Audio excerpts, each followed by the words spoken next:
Everyone, we want to introduce Ben A. He's a local Denver staple. If you've been anywhere around electronic music in the last 20 years in Denver, or even maybe a little longer, you know the name Ben A. I'll let you maybe just start out by telling us a little bit more about what you've been up to lately, because you're still at it, still making music and doing bigger and bigger projects each time. So it's pretty inspiring. Appreciate you coming on with us. So um, Sure. Ben, can you just tell us like just what you've been up to lately and some of the accomplishments you've been making in music in the last few months? Yeah. Well, thanks again for the very kind words and the introduction. I appreciate it. I've currently been working on.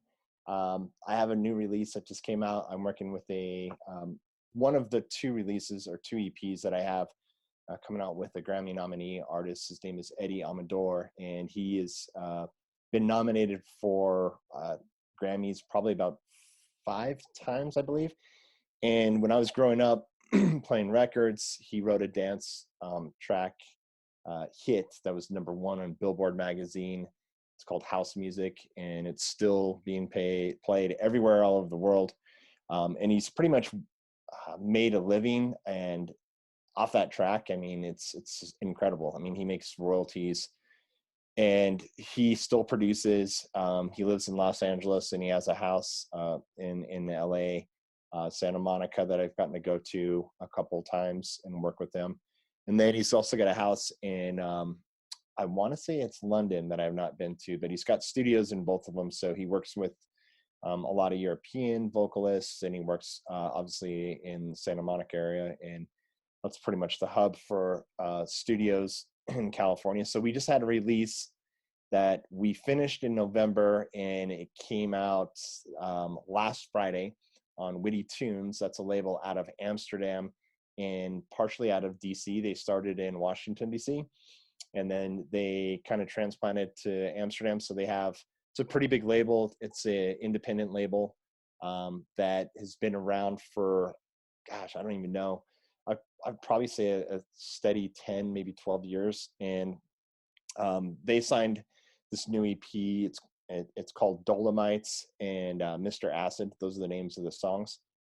And Eddie named the songs, and he pretty much came up with the concept behind both of the tracks, and we just collabed and we worked online since I can't just leave what I'm doing here in Denver to go pick up and go to LA every weekend to work on the collaboration project. So so it's been a timeful kind of event, and we finished 2 EPs. The other EP got signed to another label out of Chile. It's called No Preset Recordings, and a gentleman named Carlos runs that. He's a good friend of mine, and these are all independent labels. They're not like they're not Sony. They're not you know Atlantic. They're small independent dance labels that are still selling streaming music on Spotify. They sell their music on Beatport, TrackSource, iTunes still. So it's been a lot of work. I've been working with Eddie now for we started the project at the end of, I want to say, October. We finished the tracks in November, and those are 4 tracks, and those got signed probably second week of December, and we shopped them to certain record labels and A&R people. And some labels passed on it, and some labels didn't, but that's just kind of the way it goes. So I've been steady working and mastering for. I master and I do all the social media, and I'm the label manager for Moody Recordings out of Denver and in Chicago, that are owned by Bad Boy Bill and Jonas Temple. Mhm. And I work for those gentlemen. And so basically I'm in charge of content, making sure that we have releases, making sure that we have contracts that are signed, making sure that the tracks are mastered, making sure that all the social media is up to date. Like, so that's my pretty much full-time job that I run here in Denver. I'm mastering for other labels all over the country. So I do mastering, mix downs, I engineer for labels, and then I do, of course, all my own projects, and then all the label work. So I've been pretty busy, and I haven't really gotten a chance to go outside and play in the snow, I guess. Man, yeah, it's hard to find the time with all of those projects going on. Right. Before we move on from that, I want to ask you if you could give us a little bit more detail on how you and Eddie collaborated remotely like that. Was there a method to the madness? Did one of you lay down a certain part of the music and another, lay another layer on top of that, or just the musical process of that? Can you walk us through that a little bit more? Sure. So Eddie, so of course I've been a fan of Eddie and his work, and then he did a release on MIDI recordings probably about, I'd say a year and a half ago, maybe 2 years ago. Hmm. And we just kind of just chatted on email, and he's like, "Hey, I really like your music." And I was like, "Yeah, let me know if you'd be interested in a collab down the road." And he's like, "Yeah, I have some things going on." And that was again like a year and a half ago, but I kind of put the feelers out there. And then over the last January, I not this January, a year ago, I got signed to Tool Room Records out of London, and that's the number one dance label in the world, and it's huge. It was a big accomplishment. And Eddie is also on Tool Room, so he asked me at that point after I kind of um, established some of my music or got my music to be credited by a major number one label. He kind of reached out to me and asked me if I was, what I was working on. So I decided, I was like, "Hey, I'm completely game to anything that you want to work on. If it's an older project or newer project, just let me know."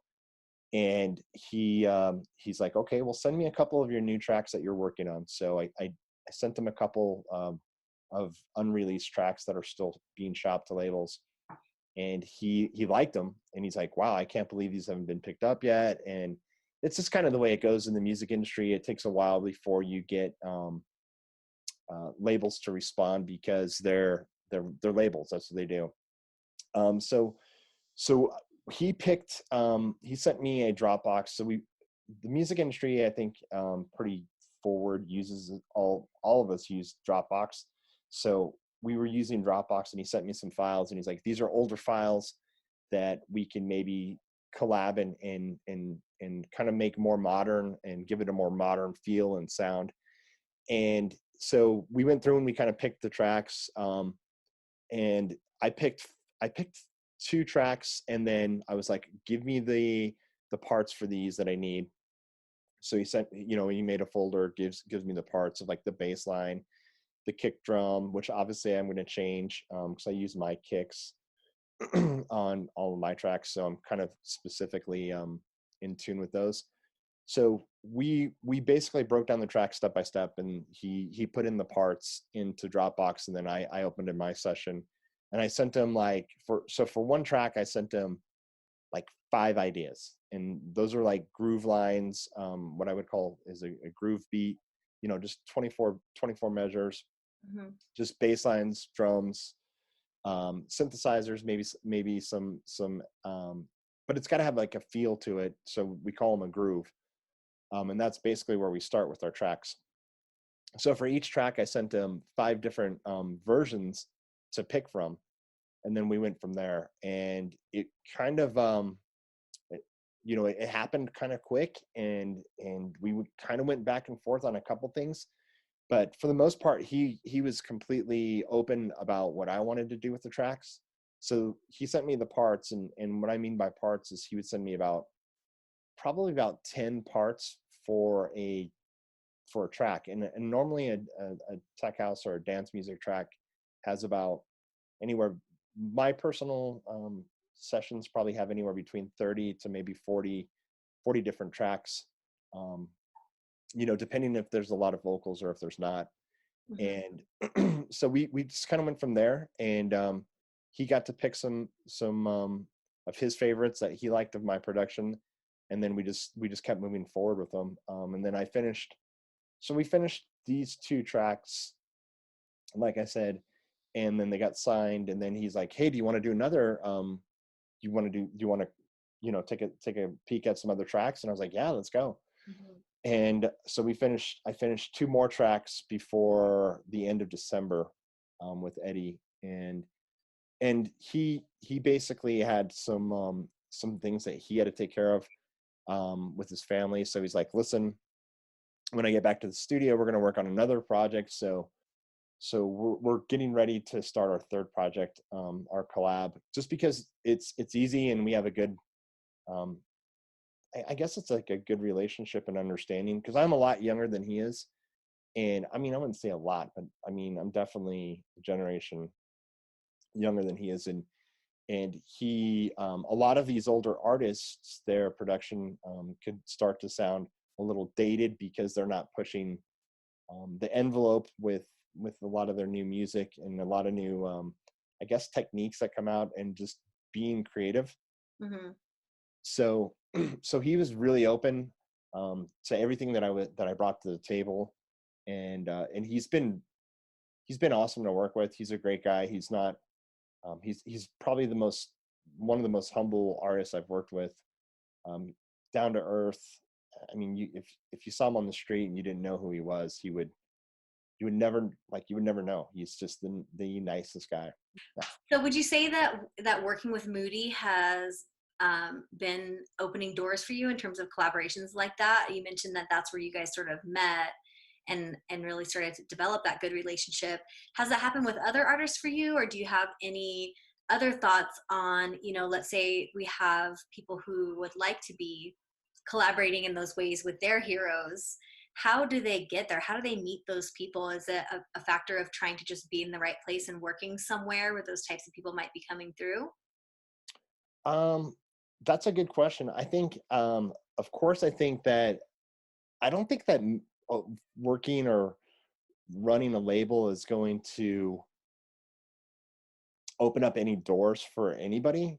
Um, I think it gives you a lot of different options, but it at the same time, you still have to be a professional, and you have to be like, hey, here's your contract, and then you have to go through negotiations with their lawyers, and you have to be, you still have to be a complete professional, and you can't ever bring like your own ideas to the table because you represent a company. So Hmm. you kind of have to be really straightforward with these artists. I And think you'd say part of that is not stepping over the boundary of what they're there to do in terms of like pitching yourself in other ways. Like I've just found that, and sometimes it works against you to be too forward about your own agenda when you're trying to work in that situation. Would you agree with that? I would because normally people that hit me up that want to work on projects are like, yeah, I'm so and so, and I do this and I do that, and um, you know, one of my mentors that I work for, he kind of explained to me, he's like, listen, in the music industry, if you ever meet somebody and all you have to do is just be quiet and let them talk for like the first 10 minutes, and they're going to tell you everything you need to know. Mm, good advice. Yeah. Yeah. So a lot of the times, unless I know somebody, I'm Mhm. just going to let them talk. And when they go through and they pretty much explain everything that they want me to know about them, then I can get an idea if maybe I could help them out. I mean, I do a lot of help. I help a lot of my clients. They'll ask me, they'll hit me up and say, hey, what do you think about the royalty statement on this or that? And they'll send me over their contract and I'll take a look at it. Um, but at the most of the time, I think that, you know, I don't mind helping my clients and people that are in the music industry, because it's not like we're making millions of dollars. We're making pennies. And there's no reason for you to have a giant ego and be like, oh, I'm so and so and I work for Yoshitoshi Records, or you know what I mean. It doesn't really, none of that really matters anymore, because we're all in the same boat right now. And I think the reason why Eddie was so receptive to me reaching out was because it's not like I'm asking for a handout. It's because I've already proven myself, and he's watched me kind of go through these stages of, oh, I've got 40 releases in 1 year, to, oh, now I have 12 releases in a year, but I'm on major labels. Mm-hmm. So he's seen me grow as an artist, and I think that's and then also too, like, social media has a lot to play. I mean, I hate to say this, but if you act crazy on social media, you're probably crazy.